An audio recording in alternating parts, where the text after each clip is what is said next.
C'est notre rendez-vous hebdomadaire, la bulle gastronomie. Bienvenue au bar de l'économie. Virginie Legrand, bonjour. Bonjour Florence.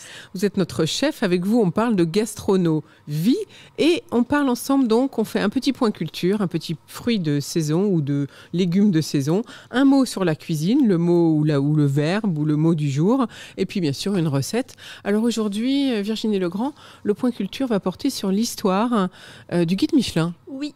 Souvent surnommé le Guide Rouge, c'est un annuaire gastronomique de référence qui répertorie les hôtels et les restaurants. Il a été lancé à l'occasion de l'exposition universelle qui se tenait en France en 1900. L'idée était de favoriser le développement de l'automobile, le véhicule qui était le débouché commercial évident pour les pneus Michelin. La révolution de l'automobile au tout début du XXe siècle, c'est un souffle de liberté, le voyage, l'évasion, la curiosité touristique.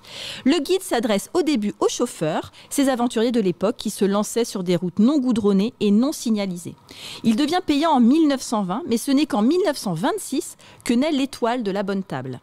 En 2021, 638 restaurants étoilés figurent dans cette bible gastronomique. 534 ont une étoile, très bonne cuisine. 74 ont 2 étoiles, cuisine excellente. 30 restaurants ont 3 étoiles, cuisine remarquable. Toutes les conditions sont réunies pour que l'inspecteur anonyme et exigeant soit l'œil vécu du voyageur. Se laisser chouchouter comme un coq en pâte dans un restaurant étoilé, c'est une aventure gustative aux petits oignons.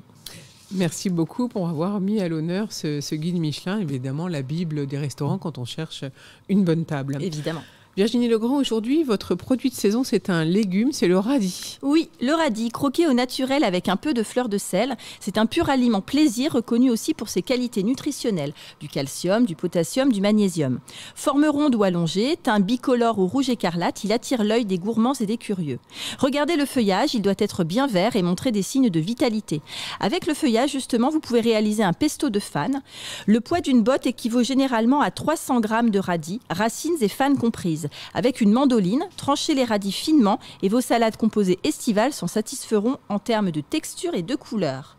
Pour la recette, j'ai choisi quelque chose de très gourmand et de très surprenant. Une escalope de foie gras poêlé pané au spéculoos, radis confits au miel et piment d'Espelette. Donc, le foie gras poêlé, on le fait paner dans de la panure de spéculoos, qu'on passe à la poêle. Radis confits au miel dans un petit peu de beurre, avec du miel pour le sucré, et parsemé de piment d'Espelette. Donc on fait cuire son radis, c'est ça l'astuce du jour. Exactement, ça change un petit peu. Combien de temps? Une quinzaine de minutes. Voilà, donc si vous n'avez jamais goûté les radis cuits, tentez-le parce que en fait c'est bon. Moi je l'ai tenté pour la première fois il n'y a pas longtemps. C'est surprenant, mais c'est original, ça change de l'ordinaire. Voilà, et ça rajoute quand on fait aussi des légumes comme on dit, de printemps. Exactement. Ça donne le radis. Avec les petits pois, par exemple. Voilà, et le radis devient tout translucide. Exactement. Et c'est normal.